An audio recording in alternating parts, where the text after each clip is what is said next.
This is the Chery Tiggo 4 Hybrid, a petrol-electric, affordable small SUV that has a price tag that might entice you. But let me tell you about this car, what it's like to drive and what it's like to live with in this review, and if it's actually fuel efficient too. And some great alternatives as well, of course. So let's check it out, shall we? Thanks for watching and thanks for subscribing.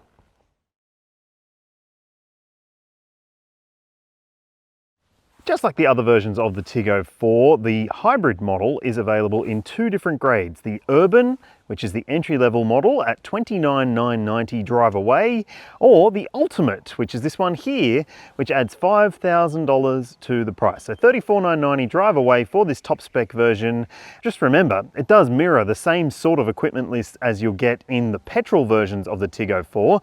Now you can check out my review of the petrol versions by hitting the link in the description. It is still a very compelling thing and so much cheaper than this. So if you don't think that it's worth spending extra money to save fuel, well, maybe the petrol versions might be the better choice. Not to give too much away there, but let's go with what you get for your money in both grades. So the entry-level one, as I said, is called Urban, and it still gets a long list of standard equipment, including LED headlights, 17-inch alloy wheels, proximity entry with push-button start. Now, proximity entry means that when you just walk up to the car, it will unlock for you. As long as you've got the key with you, it's pretty clever, in fact. So you don't have to press a button on the door handle or anything. It's pretty neat. Then there's also things like a 10.25-inch touchscreen media system with Apple CarPlay and Android Auto wirelessly. There's digital radio, a 4-speaker sound system.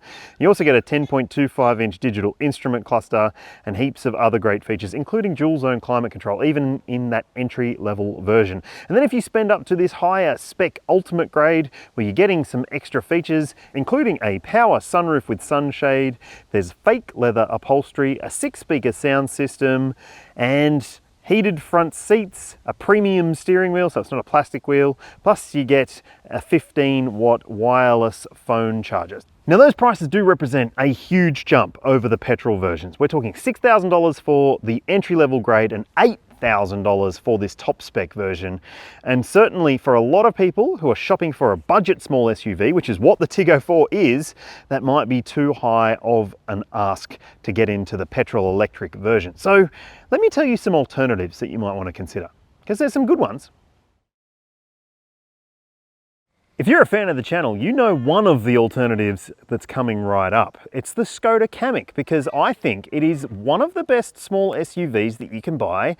And yes, it isn't a hybrid, but it does have hybrid-like fuel consumption from its 3-cylinder turbo petrol engine in the base grade. It's a lovely little machine to drive and starts at around $33,000, $34,000 drive away, unless you get one of the ones that's on special while I'm filming this at 30 grand drive away, which is really compelling value for a European made and European branded SUV with a 7-year warranty as well. So it stacks up beautifully straight off the bat. Another terrific option if you're looking for a small budget focused hybrid SUV is the MG ZS Hybrid. It starts at a very low price point and it has a whole host of standard equipment, great fuel economy, and a pretty good powertrain as well. I like the way the MG ZS drives, and I think it looks great inside and out too. And there's the potential for a 10-year warranty if you service with MG. And finally, if you are able to spend just a bit more to get into a hybrid small SUV that you'll love, the Honda HR-V would be one that I would highly recommend. It's about 40 grand to get into the hybrid version of the HR-V, or you can get the petrol one at about 35, but it is a lovely little car to drive. It's got some great features on the inside, some beautiful controls and tactility to those controls, but also good practicality as well, although it is only a 4-seater. So what would you do? Have your say in the comments. Can you pick it from the petrol versions of the Tiggo 4? Well, if you're a Tiggo train spotter, you might be able to, but really the only giveaway is these different wheels, and they also get different tires. Ceylon E-Range Performance? No, not a performance tire. I'll detail why when we get to the driving section, but You can see the dimensions on your screen now. This is still a very, very small SUV, and it still has a nice bit of style to it, I reckon. Let's have a look at the back end, because it has seen some changes in line with the updated version, which launched pretty recently. I've done that petrol review of the Chery Tiggo 4. You can see it in the description. But yeah, this rear end design, I reckon, is tidier than before, although I still think it looks a bit unfinished with the number plate garnish at the back. You also have a hybrid badge there, in case you're wondering. Now, let's have a look in the boot and see what we're working with here. And you can see it's pretty sizable for a tiny, tiny little SUV. You are getting a fair amount of space back there. You can see the cargo capacity number on your screen, but you're not getting a cargo cover, which is maybe a disappointment for some. You do get some little hooks for your shopping bags. There's a light in the back, another shopping bag hook over there, and underneath the boot floor, well, look, there's a bit of a lump in the boot floor as well. That is a concern, I would say, because that's where your 12-volt battery is. Now let's see if we can get in underneath here and see what's there. That's right, a space saver spare. Even in this hybrid version, you are getting a space saver spare, which I think is a positive attribute, even if that shape there is not so positive. But what do you think? Is it going to be good enough for you? Now I'm just going to do a very, very quick brief overview of the interior because I've covered it all before. All right, there are no massive changes compared to the other versions of the Chery Tiggo 4, so don't go thinking that it's going to be a profoundly different experience on the inside, and that might be disappointing if you are thinking that, well, spending so much more money might get you something more special inside, but it doesn't. So sorry to disappoint you if that's what you were looking forward to, but obviously it's all about the powertrain, and there is a little bit of information on the screen here that you can see when you want to go through different elements of the powertrain. So you can see right there, you've got a little indicator that will show you what's happening with the battery pack, the electric motor, and the petrol engine as well. It will have an EV mode indicated on there if you are driving in EV mode, and there's a few different other views and bit of information on board there that you can see too. And that's basically all that really separates it from the other versions, apart from the fact that it does have a different drive mode as well. So it's just got Eco and Sport. Same sort of technology on this screen over here. So it's a 10.25-inch screen with wireless Apple CarPlay and Android Auto. It's a decent little unit. It's not the best, but it's maybe a little bit laggy. It's got a swipe down, so you can go into your climate controls, and I think it's supposed to have a side swipe. There you go, which does give you access to some of the controls for your safety systems. If you do need to, well, turn something off, you can, and you can edit those as well. So the screen itself, it's fine, you get used to it. And you've also got controls down here. As you can see, they're a bit shiny and a bit fingerprint prone, but you can go into your modes there, as you can see. Entered sport mode. Yep, it has entered. It has entered economy mode. Yep, so there's just the two modes. That's your drive mode controller. You've got a home button there. Sorry if you can't see it. It's hard to see even when you're driving. You've got a surround view camera button there. Volume buttons, so no dial, but buttons, at least that's something. You can turn the screen off using that. You've got a climate control setup here as well. If you don't want to go through the screen, then you can use these little toggles down here. So you've got a fan speed toggle, and you've also got climate toggle there. You go on screen to adjust things like your seat heating though, if you are using that, recirc and so forth as well. I mean, they've got double up buttons here, so you can use those controls and use the controls for where the air is going there too. And I like that about it because it means it's a bit simpler for people who might be a bit simpler.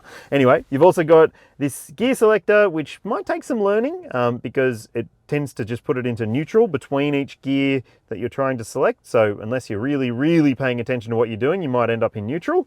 There's a little storage thingy here. I don't really know what that's for. There's another little storage thing that you can put your phone in, cup holders, storage tray underneath there, and that does extend in underneath the cup holders as well. And you also get a storage section underneath this transmission area with a 12-volt port, and there's some USB ports on the other side and a wireless phone charger right there, which is kind of out of sight, out of mind, but at least you've got it, right? And you've got bottle holders in the doors, the fake leather seat trim on this higher grade version. You do sit a little high in the passenger seat. If you're tall, you might notice that. You've got the electronic sunroof with the shade.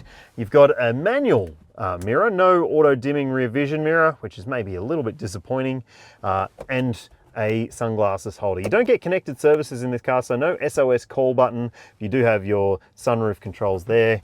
A set of vanity mirrors with a little clip for a parking ticket, no illumination for those vanity mirrors, and you don't get a grab handle up here.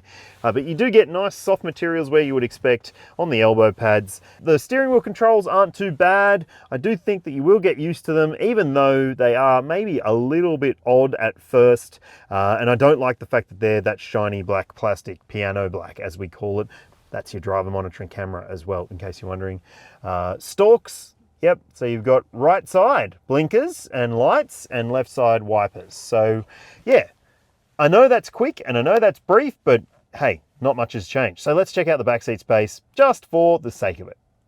So, back seat space, yep, this is set for me at 6 foot tall, and I've got a good amount of legroom for such a small SUV. Good footroom as well. Headroom's not too bad either. Even with this sunroof, it does eat into a bit of the space back here, but it is still roomy enough for a 6-footer to fit. You've got a grab handle up here. There's LED lights in the back of the high grade version. Don't get lights in the base grade, but you do get in all grades a directional air vent. Just the one there. That's a bit annoying, I would say. There's USB charging capability. You've got a little storage tray there.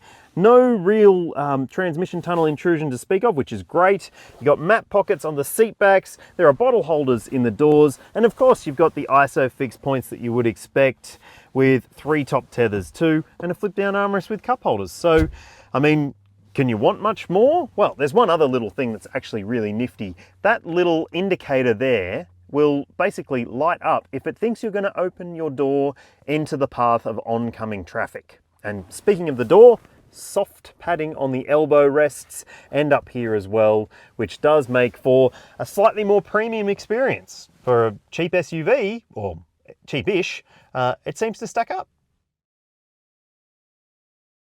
Under the bonnet of the Chery Tiggo 4 Hybrid is a 1.5 litre 4-cylinder petrol-electric powertrain.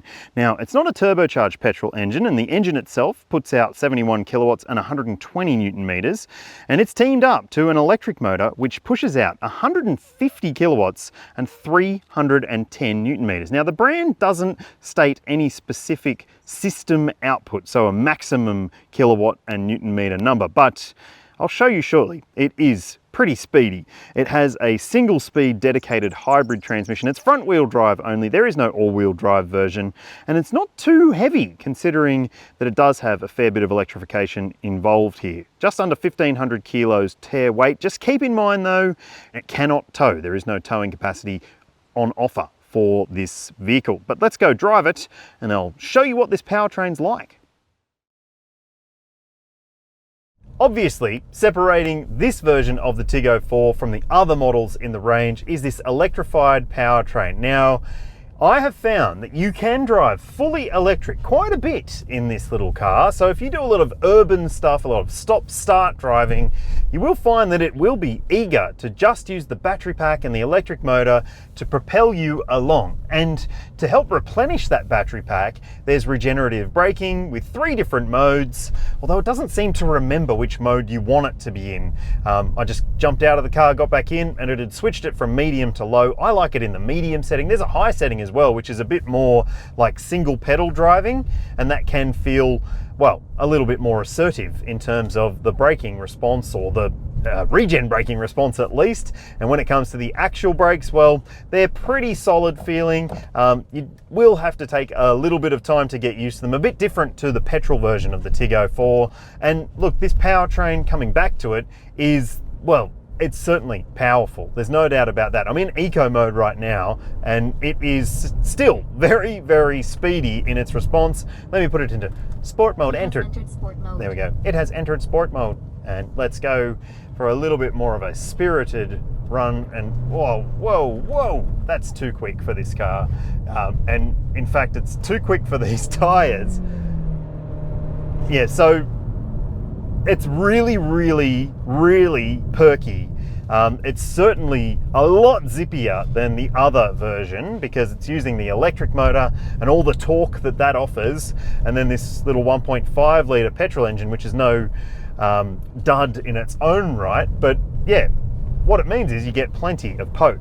Honestly, this car's not about sport mode for me. It's about economy mode, and I do think that it is a good eco tourer and an eco commuter if that's what you're looking for. So yeah, in my mind, it has maybe more performance than you're expecting and still the eco stuff that you would hope for. So for some people, it's going to make a lot of sense and be a very good day-to-day driving companion because the fuel consumption figures are better than the petrol model. We'll get to that in just a sec. But first I want to call out a few things.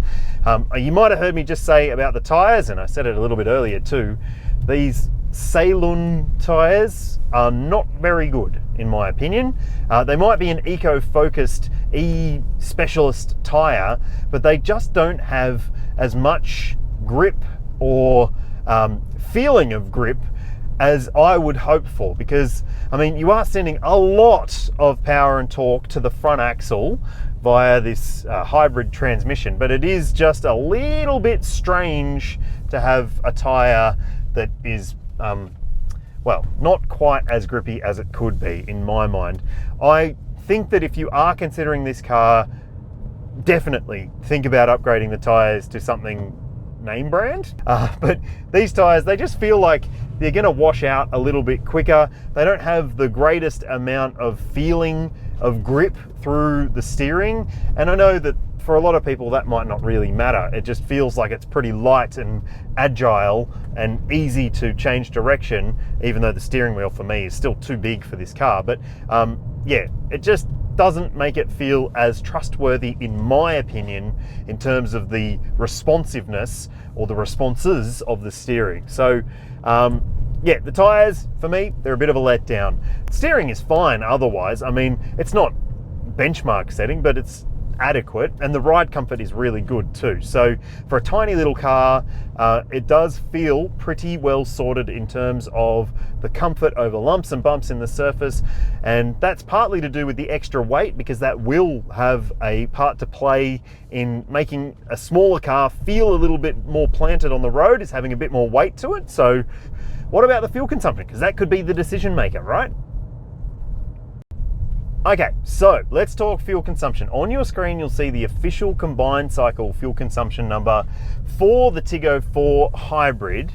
And just for context, I'll put the Tiggo 4 petrol fuel consumption figure on your screen now. That is only a small improvement in terms of claimed fuel consumption.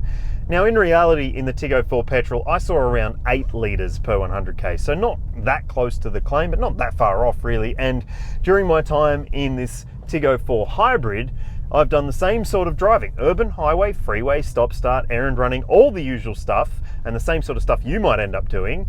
And on screen now, you'll see what I achieved. And like, I don't know, to me, it doesn't seem like you're getting a significant improvement in fuel consumption for the extra outlay that you're spending. But you need to reconsider your mindset, I think, if you're coming at the Tiggo 4 from just to save fuel as the mindset, because, well, while it will do that, as I've seen and as I've showed you, it won't also be the same sort of drive experience. This is a better drive experience because it is more refined, it's more serene, and the fact that you can run it in EV mode in a mix of situations without even having to think about it, it just makes it a more upmarket experience. And I guess that's how it's justifying the extra cost, but let me know what you reckon about that in the comments section. Now, also keep in mind, it can run on regular 91 RON unleaded petrol, and the fuel tank capacity is actually pretty good. You'll see it on screen now, so that should mean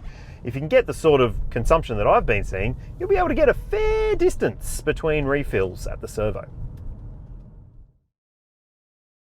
The Chery Tiggo 4 achieved the maximum 5-star ANCAP safety rating in 2023, but that was for petrol models. The hybrid models haven't been tested yet, but It is expected that if they are put through the protocols to match up the scores, well, they'll still be a 5-star car because it's getting all the same tech and spec. Things like autonomous emergency braking with pedestrian and cyclist and junction and rear AEB protection. Plus, there's also lane keeping assistance, emergency lane keeping. There's intelligent cruise control, so it can do adaptive cruise control with steering as well. So stop, start and steer for you. Plus, there's blind spot monitoring, rear cross traffic alert, and a traffic sign recognition system which doesn't beep and bong at you, and hallelujah for that.